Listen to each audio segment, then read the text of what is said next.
तो किसी के हमारे सिद्धांत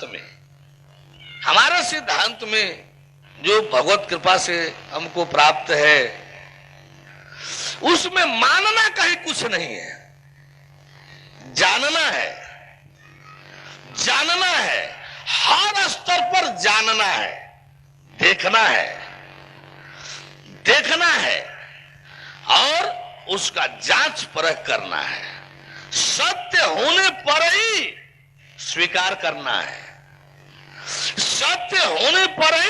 करना है, क्योंकि जिस समय आप सत्य के प्रति सुनिश्चित और सुस्पष्ट हो लेंगे, तब जाकर के आपको उस सत्य का सही सच्चा लाभ मिलना शुरू होगा।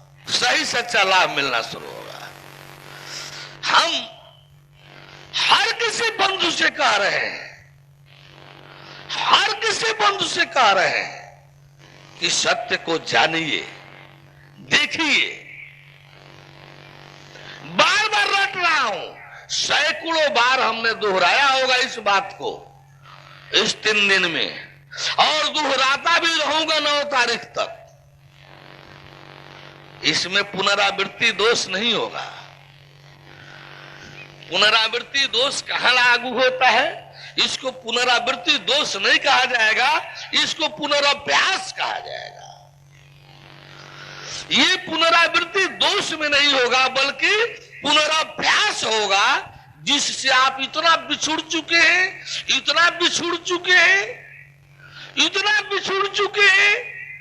कि आपके दिल दिमाग में इसके स्वीकारोक्ति की स्थिति ही पैदा नहीं हो रही है।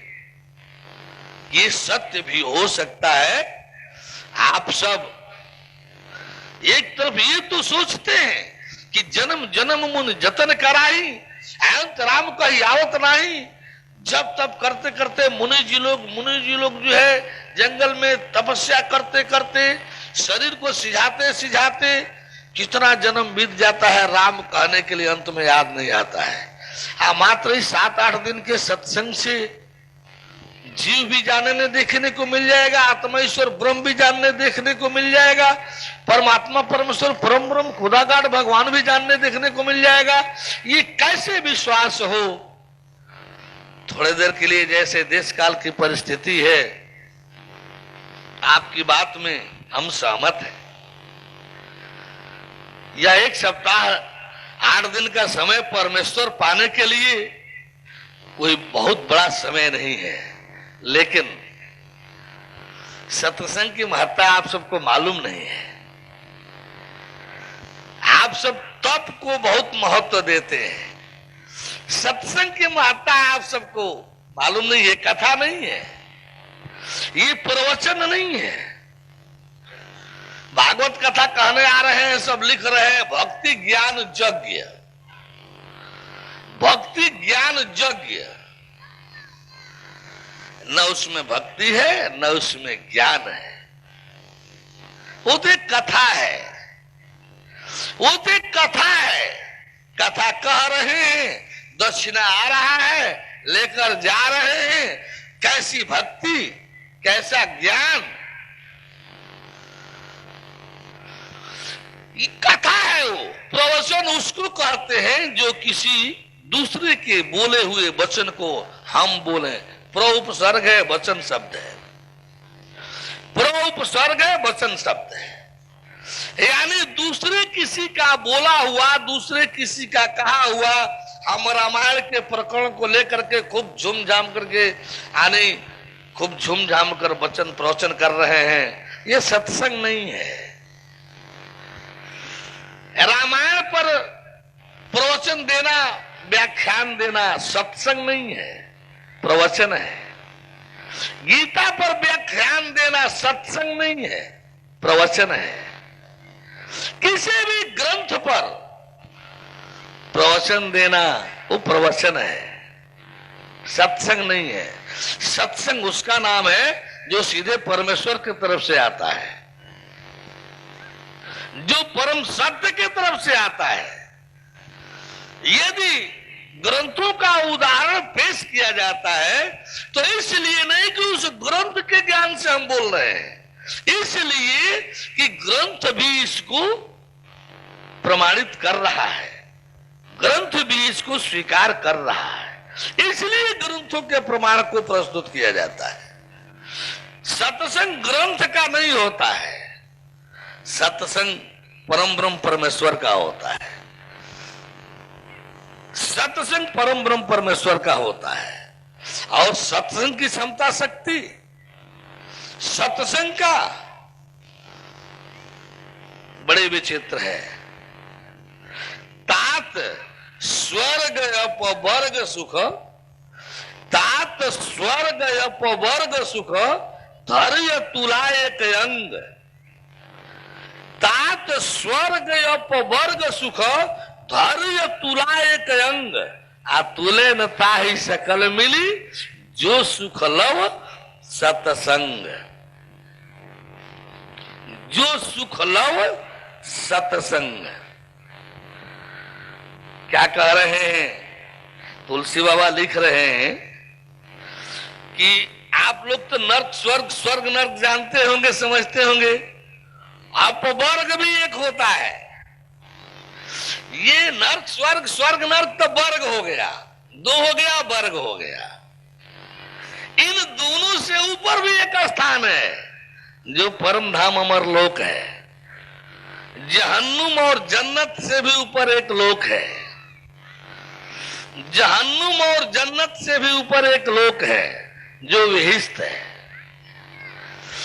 हेल और हेवन से भी ऊपर एक लोक है जो पैराडाइज है, सुप्रीम एबोर्ड है।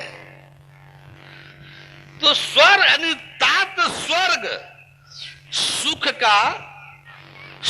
का अंतिम रूप स्वर्ग को माना गया है। सुख का जो विषय वाला सुख है, विषय भोग से मिलने वाला जो सुख है, इसका अंतिम रूप किसको माना गया? स्वर्ग को। लेकिन आनंद चिदानंद सच्चिदानंद नहीं है स्वर्ग में। आनंद है जीव और जीवत्व की प्राप्ति में, चिदानंद है आत्मा ईश्वर ब्रह्म नूर सोल स्पिरिट और इसकी प्राप्ति के अंतर्गत। सच्चिदानंद है परमात्मा परमेश्वर परम ब्रह्म खुदागाढ़ भगवान, और परमात्मा परमेश्वर परम ब्रह्म खुदागाढ़ भगवान की प्राप्ति के अंतर्गत। तो दुख, सुख, आनंद, चिदानंद, सच्चिदानंद, क्या इसमें से कोई हमारे बनाए भी शब्द है क्या? जब तक आप संसार है दुख में, शरीर है सुख में, जीव है आनंद में, आत्मा ईश्वर ब्रह्म है चिदानंद में, ब्रह्मानंद में, परमात्मा परमेश्वर परम ब्रह्म होता है सच्चिदानंद में। इन पांच में से कौन सा शब्द हमारा बनाया हुआ है कि आप इसको झूठ कह करके गलत काट देंगे? ये तो पहले से ग्रंथों में है। अब आप इस पांच को अलग अलग जानने का कोशिश न करें, समझने का कोशिश न करें, घसीट दें। संसार सभा शरीर दो तो देख रहे हैं, बहुत सहज मान्यता दे रहे हैं, लेकिन जीव आत्मा और परमात्मा, जीव ईश्वर और परमेश्वर, इन तीनों को रूह नूर अल्लाह और अल्लाह ताला, सेल्फ सोल एंड गॉड, इन तीनों को अलग अलग जो है नाम भी है, तीनों के जानने का विधान भी है, तीनों को देखने की अलग अलग आंखें भी है, तीनों के अलग अलग स्थान भी है, तीनों की अलग अलग उपलब्धियां भी हैं। अब उनको जानने का कोशिश न करें, देखने का कोशिश न करें और घसीट मार दें कि बस जीव आत्मा ही तो है, आत्मा जीव ही तो है, जो जीव है वो आत्मा है, आत्मा ही जीव है।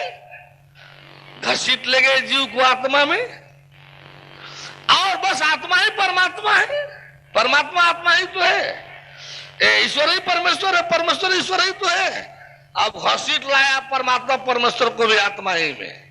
किसी भी गुरु जी के शिष्य, जिनके गुरु जी बड़े सामर्थ्यवान हो गए ना, क्या आत्मा से अलग भी कोई जानकारी दिए हैं? क्या है कोई बताने वाला? कुछ नहीं। न तो जीव की और न ऊपर परमात्मा की। जो गुरु जी लोग साधना वाले हैं, बस ज्योति, अब एगो ज्योति रट लिए, वही ज्योति ज्योति ज्योति। अरे भैया ज्योति ज्योति, आप अपना इष्ट अभिष्ट ज्योति बनाए हो। करते करते करते करते किसी दिन एक झलक ज्योति, दिव्य ज्योति आ जाएगी, मस्त हो जाएगा। हमको तो ज्योति मिली है, ज्योति।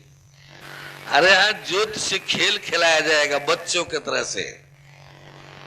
14 तारीख को ना ज्योति अभिष्ट की तरह से ललायित तो नहीं हुआ जाएगा कि एक झलक मिल जाती। अरे ज्योति से तो, ज्योति तो आकर के बच्चों की तरह से खेल खेलेगी, खेल जब जैसा चाहा जाएगा खेल खेलेगी। सबको तो नहीं जिमा लेंगे, नमूना के लिए 2-3 व्यक्ति को कुछ दिखलाएंगे। क्या जीव को भेजेंगे शिव सागर में, जा जा विष्णु जी से मिला, साक्षात विष्णु जी से, हंसते बोलते विष्णु जी से, हंसते बोलते विष्णु जी से जा मिला। कृष्ण जी से मिलाएंगे, कृष्ण जी से, गोलोक वाले हंसते बोलते कृष्ण जी से। लेकिन सबको नहीं, सबको नहीं, नमूना के लिए 2-3 को, क्योंकि उसमें थोड़ा समय लग जाता है, 10-10 मिनट, 15-15 मिनट लग जाता है भेजने और बुलाने में, भेजने और जाने में, आने में। कई जगह तो आना ही नहीं चाहते हैं सब वहां से। विराटनगर में तो भेजे, जाने के लिए चले गए, सब वहां से लौट ही नहीं रहे थे। हमको लगा कि नहीं, ये तो बड़ा गजब कराएंगे, सभी शरीर छूटेगी, कहेंगे जब नहीं लौटेगा तो शरीर छूटेगी, शरीर छूटेगी तो बड़ा गजब हो जाएगा। जब उन सब में एक को कहा गया कि भाग, जल्दी जाएगी नहीं तब यहां से फेंक दिया जाएगा, जल्दी जाओ वापस, तब जाकर के वापस आए। तो इस तरह से जो है, डरिएगा नहीं आप लोग। जो भेजता है ना वो बुलाना जानता है, जो भेजना जानता है ना वो बुलाना भी जानता है, वो बुला लेगा। तो इस तरह से जो है ये सब करके देखेंगे, इसमें कोई जादू मंत्र नहीं होगा, कोई टोना टटका नहीं होगा, कोई मिसमरिज्म हिप्नोटिज्म नहीं होगा, वही गीता की पद्धति, अलग से कुछ नहीं। उपनिषद की पद्धति, आपके श्रीमद् भागवत महापुराण की पद्धति, अलग से कुछ नहीं।